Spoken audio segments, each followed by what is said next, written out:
première demi-heure du Maroc, elle était juste... Ils nous battent en demi-finale. On a été bien contents de marquer assez vite pour être... Raymond, vous êtes en train de refaire la Coupe du Monde 2022. Votre oui, temps mais elle compte. est terminé. Ils nous ont pas battus en plus. Dave Apadou.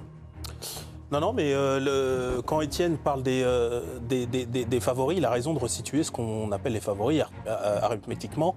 Effectivement, c'est 2, 3, 4 favoris maximum. Et effectivement, je ne mets pas le Maroc là-dedans. Je les mets juste après. Mais pourquoi ? Parce qu'on a vu hier que malgré leur grande domination contre un très faible Brésil, finalement, ils ne l'ont pas fait la différence. Ils ont marqué, mais ils auraient dû tuer ce match-là. Si vraiment ils avaient été le favori que tout le monde pense. Moi, je pense qu'il manque un numéro 9 à cette équipe. Je pense que sur une des rares occasions brésiliennes, ils ont concédé.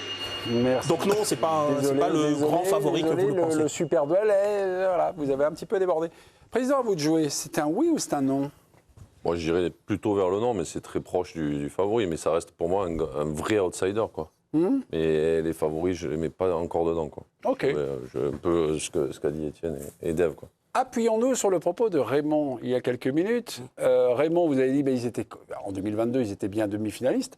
Alors ça vaut pour la Croatie, alors ? Oui.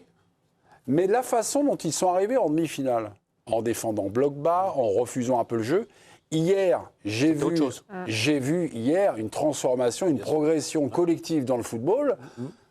Moi, je n'ai pas reconnu le Maroc logiciel 2022. Hein. J'ai reconnu des gens qui passent de l'attaque à la défense, mais rapidement et facilement. J'ai trouvé que c'était un prétendant à la victoire ou un favori, je ne sais pas comment. Est-ce